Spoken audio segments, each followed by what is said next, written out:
कामिका अथवा पवित्रा एकादशी। श्रावण मास के कृष्ण पक्ष की एकादशी पवित्रा एकादशी अथवा कामिका एकादशी कहलाती है। इस दिन भगवान श्रीधर की पूजा की जाती है। इस व्रत के करने से सभी कामनाओं की पूर्ति होती है। इसी से इसे कामिका एकादशी कहा गया है।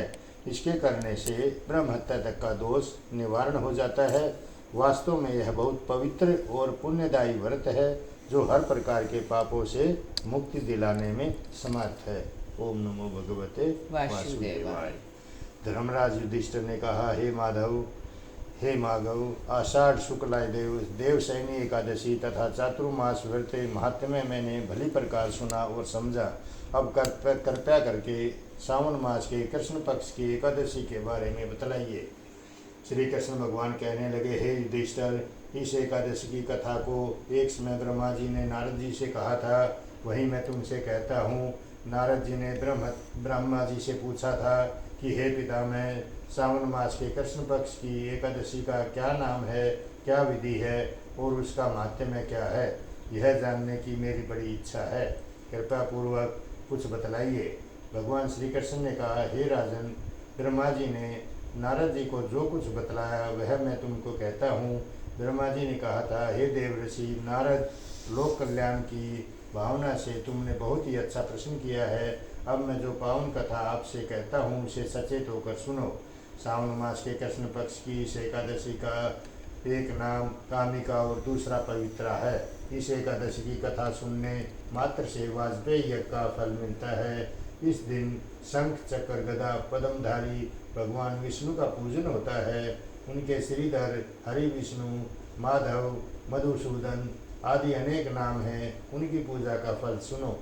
गंगा, काशी, नैमिषारण्य, पुष्कर और सूर्य व चंद्र ग्रहण पर कुरुक्षेत्र में स्नान करने से, समुद्र और वन सहित पृथ्वी का दान देने से, सिंह राशि के बृहस्पति में, गोदावरी और गंडकी नदी में स्नान करने से भी जो फल प्राप्त नहीं होता वह विष्णु भगवान के पूजन से मिल जाता है।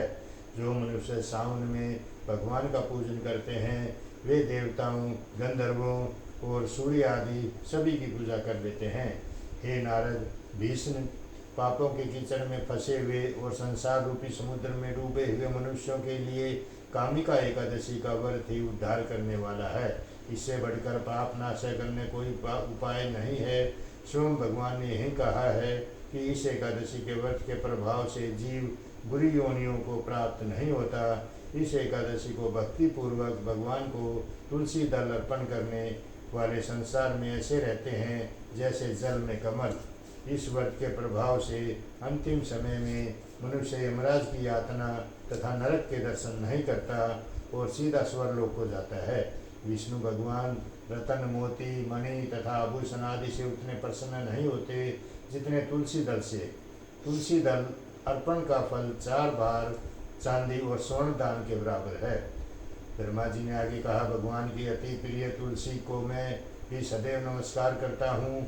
तुलसी के वृक्ष को सींचने से संपूर्ण यातनाएं, दर्शन मात्र से समस्त पाप और स्पर्श से मनुष्य पवित्र हो जाता है। जो मनुष्य भगवान के चरणों में तुलसी अर्पित करता है वह मुक्त हो जाता है।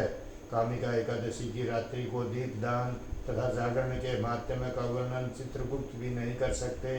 जो मनुष्य इस एकादशी की रात्रि को भगवान के मंदिर में दीप जलाते हैं उनके पितृ स्वर्गलोक में सुधा पान करते हैं। जो गौशाला में घी या तिल के तेल का दीपक जलाते हैं वे 100 करोड़ दीपक युक्त होकर सूर्य लोक को जाते हैं।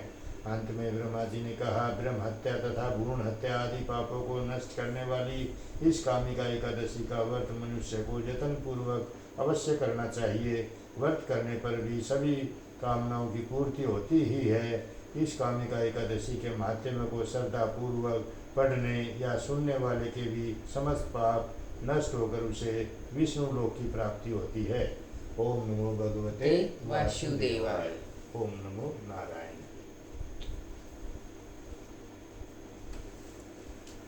कामिका एकादशी की हार्दिक शुभकामनाएं सभी को।